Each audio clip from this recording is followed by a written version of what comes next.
So hi guys, dito ako ngayon sa Kubo.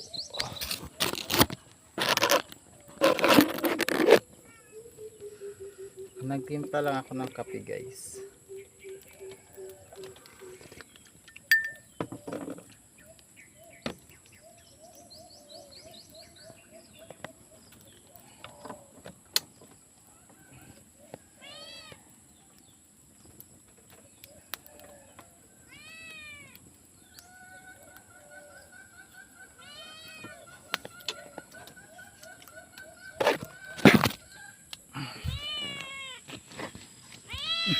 Ay basta matapon yung kape natin ha.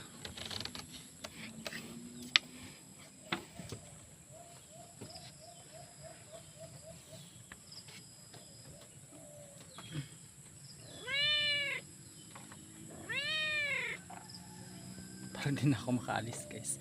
Dito ako sa taas ng kubo ngayon.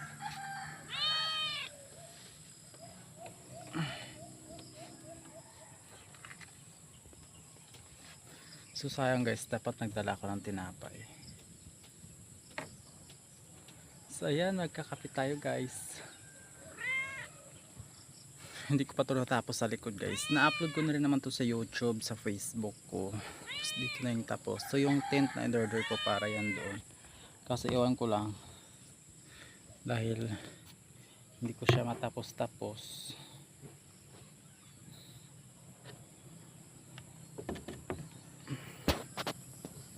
So iwan ko guys kung ano yung mangyayari. Kasi parang nag-stop na ako sa tindahan, walang pera. Ang hirap guys. Hindi ko alam ang gagawin. Kasi dapat may tindahan talaga ako, or I mean may tindahan na yung partner ko, si jowa. Kaso nga lang, syempre iba yung may sarili ka.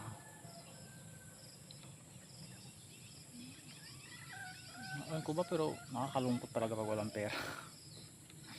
So parang kailangan kong magtrabaho, bumalik na Maynila, or para magkakaipon, para may puhunan ulit.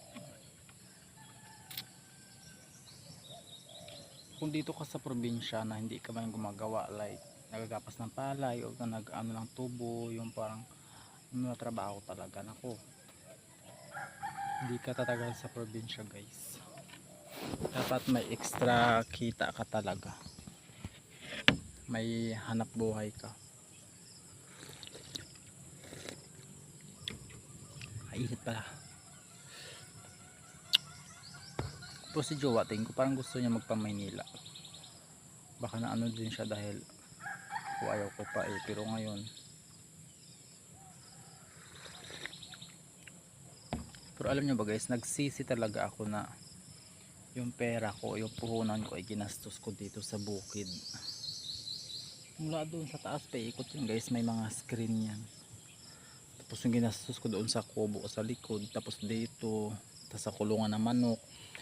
Tapos bumili pa ako ng manok, umuwi ako sa amin. Ay naku Lord, na-stress ako, taong sakit ng ulo ko. Ang hirap, di ko lang gagawin. Nasa kagitnaan ako ngayon ng 50-50. Di ko lang gagawin guys.